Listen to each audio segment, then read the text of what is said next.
And welcome back. Thank you all for joining me for another episode of Under the Influence. And tonight we'll be watching a short, informative video about Saudi Arabia and how they're getting into a lot of sports. So I'm not sure if you know, but they recently bought the PGA, the golfing league, and they've acquired a lot of the big names in soccer right now. They got Neymar from Paris Saint-Germain and a few other big stars they'll talk about. But they're putting a lot of money into these sports venues and teams. So I just wanted to take a look at these videos, and this was pretty cool because it really broke down what's going on. And now they're getting into the WWE. Apparently they're trying to buy that. I'm not sure if that's just rumors, but it's not confirmed yet. I just wanted to check this video out because I feel like in the next few years it might be really relevant. So let's see what he has to say. They have already taken over the biggest sports in the world, and they will buy basketball next. Very soon the N.B.A. may not be the biggest basketball league in the world because a new league you have never heard of is coming, and very soon the best basketball players will play in that league instead of the N.B.A. No, I'm not talking about the EuroLeague, I'm talking about the SBL. Do not laugh, you are watching the most serious video in NBA YouTube history. There has never been a more dangerous threat to the sport of basketball than this new league. Watch this video until the end and I will tell you exactly why the NBA is in big trouble. The Saudi Basketball League. Right now this league is terrible. Forget the NBA, forget even the EuroLeague. This Saudi league isn't even in the top 10, top 20 best domestic leagues. The best player in the Saudi league right now is a 35-year-old washed up DeAndre Liggins. Who the fuck is that guy? Why should any of you watching believe it's the biggest threat to the NBA in decades? Because money talks. Someone said to me that when you look at the richest men in the world, like they look at like Warren Buffett and Bill Gates and all those George Soros, all those billionaire dudes. characters, that they're not really the richest men in the world. That the real richest men in the world are these Saudi guys. Yep. And a lot of these oil guys, but they're monarchs, and they don't have to disclose their wealth. So this dude who knows one of those cats was telling me that he's probably a trillionaire. The amount of wealth in the Middle East is unfathomable. Nobody can compete with the Saudis. They are buying every sport one by one. Let's talk about combat sports because historically speaking, Las Vegas, Nevada has always hosted the world's biggest super fights. That is beginning to change. Francis Ngannou and Tyson Fury are about to have one of the biggest crossover fights in history, not in Vegas, but in Saudi. And if the Tyson Fury-Alexander Usyk fight for the undisputed heavyweight title ever happens, that will be in Saudi also. Did you know that the WWE has reportedly been bought out entirely by a Saudi investment fund? The UFC are regularly hosting Yeah, the WWE officially has not been bought out by any Saudi corporation, so that is not valid right now, but we'll know in a few years. It might even be sooner. massive cards in the Middle East. But it's not just combat sports, it's individual and team sports and even entertainment as well. Earlier this year, the Saudis bought golf. Literally, they bought the entire sport. The PGA Tour has traditionally been the biggest until the Saudi-funded Live Golf came along and started offering some of the craziest contracts you'll ever see to the best golfers. Phil Mickelson signed a $200 million deal with them. Tiger Woods was offered around $800 million. Wow. It's crazy because just this summer, Live Golf, which was originally started to be a competitor, ended up merging with the PGA like the N.B.A. and A.B.A. did to become one larger enterprise. Think about it, the first Live Golf Tour was summer of 2022. It was founded in 2021, which means within 1 year they merged with the most prominent professional golf tour that had existed unrivaled for a century. That's how quickly things can change for any sport. Yeah, if and you got the money. NBA is no exception. We are seeing And they it have now a lot of money. more than ever in the world's biggest sport, football, aka soccer for my American viewers. Less than 1 year ago, the Saudi Premier League was irrelevant. I couldn't tell you who the biggest name in Saudi football was. Was it Odion Igalo? A guy who in N.B.A. terms is actually pretty comparable to DeAndre Liggins. He was an alright player, he played for some relevant teams, but was never at any point in his career a top player. At the beginning of this year, everything changed. A relatively unknown Saudi club called Al Nassr signed Cristiano Ronaldo for a deal worth $200 million per season.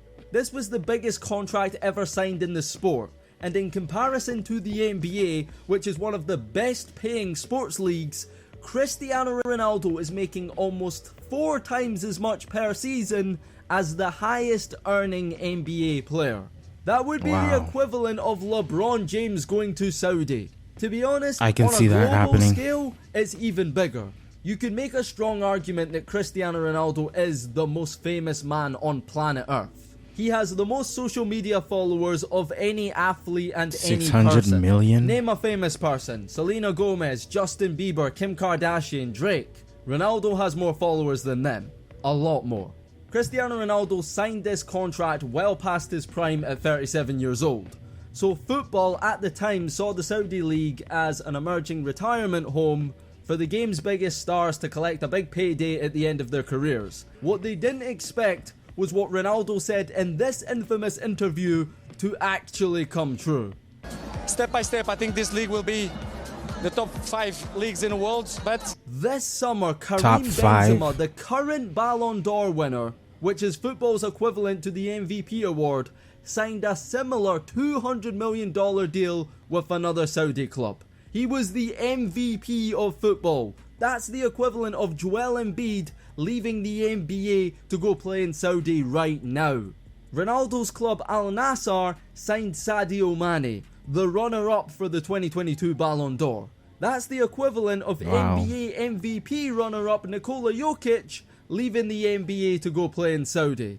And then you've got Neymar Jr., one of the 5 biggest sports stars in the world. He's 31 years old, in his prime, with much to offer the game. He signed with Saudi club Al Hilal and will make around $150 million a season.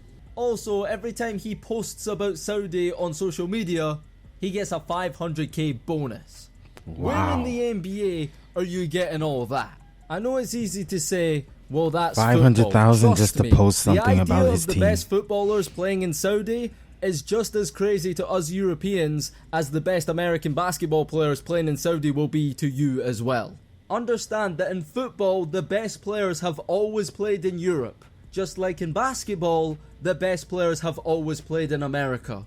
That is beginning to change. I want you to take a look at this list of the top 10 highest earning footballers in the world. Only one player plays in Europe, Kylian Mbappe, and PSG, the club he plays for, is owned by a Qatari sports fund. In a matter of months, Saudi have come from nowhere and with its infinite pool of money have come for all the biggest names in the sport. And they aren't done yet, as it's been reported that the Saudis are looking to invest another $20 billion to bring the best football stars to their league. 20 now, this billion. is where the N.B.A. comes into it. Last month, Kylian Mbappe was offered a historic 1-year deal worth $700 million per year. Let's break down that contract. In 1 year, Kylian Mbappe would make almost double what LeBron James has made in his entire 20-year NBA career. Jaylen Brown, who just signed the richest contract in NBA history, would make just 8% of what Mbappe would make per year. How about this one? Kylian Mbappe would make more in 1 year than the entire NBA put together. I say Mbappe would make That's more, insane. but he actually rejected this insane contract. Lionel Messi turned down $1 billion as well, but he at least got shares in Apple and Adidas. Kylian Mbappe might be the only man under 25 on planet Earth but who it's just could a turn matter down of that kind of time. money. Got offered damn near $1 billion for a 1-year vacation. But back on the topic, when those figures started making headlines in the American media, NBA players took notice and responded in a way that has the Saudis licking their lips.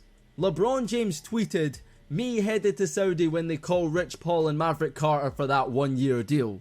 Draymond Green said, "They got basketball leagues too, right? I don't think the ink on my contract has dried up yet." Giannis Antetokounmpo tagged the team saying he looks like Kylian N.B.A. and they should sign him. Yeah, you could say they're joking, but best believe the Saudis see this. And there's only one person to blame. Giannis Antetokounmpo. He hasn't stopped tweeting the Saudis, and after tweeting that him and Neymar are the best duo, the Saudi club finally replied to him with his own custom-made jersey. Perhaps a hint of what's to come in the future. And it makes you ask the question, what is stopping them from taking over basketball the way they have every other sport? I'll tell you what's stopping them. Nothing. And that's why it's going to happen. Look, I'm not here to comment on their motives as to why they're investing so much money in sport, but the country has been accused of sports washing to fix their reputation worldwide. Also, Saudi may have unlimited money, but they don't have unlimited oil. So something the nation is striving for is to diversify the wealth in their economy and not be so dependent on oil. That makes sense. All of sport is a great way to make money. And that's exactly why the Saudi Sports Investment Fund is said to be worth over 600 billion. They want to... And another thing too, that the dollar is becoming more worthless than ever, so I feel like they're moving their money into assets before it collapses. But that's just my thought. To become known as the home of all sports and will invest whatever it costs to make that happen. In order to do so, they will have to tap into the American market at some point. And the N.B.A. is the biggest American sports league. I know Americans think the NFL is bigger, but globally, basketball is a much more popular sport. I'll put it like Definitely. this. The NBA has more social media followers than the NFL and MLB combined. So if and when the Saudis come for an American sport, it will be the NBA. Now this is my prediction and a take that we will revisit further down the line. I believe so too, because out of all the sports, I can think of, football is not universal. The world doesn't know about it, and a lot of people don't care about it. Hockey, only a small percentage of people really watch hockey, and it's just common sense to think that they would go after the N.B.A. because the stadiums are smaller. A baseball field, you need a lot of space. A football field, you need a lot of space. And N.B.A. can be indoors, so it's a win-win. And replay when it happens. Because I'm predicting that in the very foreseeable future, a big-name basketball star will sign a historic contract to play in Saudi. I'm talking 1 year over $100 million type of thing. Who that player is, I have no idea. Next 2 years, I believe so too. Because if they can sign Cristiano Ronaldo, they LeBron can sign James, LeBron James I could believe too. that. Who I would keep an eye out for, though, is big-name players towards the end of their careers. Yep, I can see Steph Curry going. I can see a lot of these players going. Or they might just do what the PGA did and they just merge. And you got to think too, a lot of the top players in the N.B.A. are from Europe. So they can easily just go to Saudi Arabia. Why did they need to come to America? The perfect example of someone who would be tempted by the Saudi money is someone like Russell Westbrook, a former MVP Oh, totally, I could making see that. $3.8 million a year. Hypothetically, if Russell Westbrook was offered, let's say, He's a big 2 name, years, but he's 200 not million the from best the in the Saudis, NBA do you think he would by reject far. that?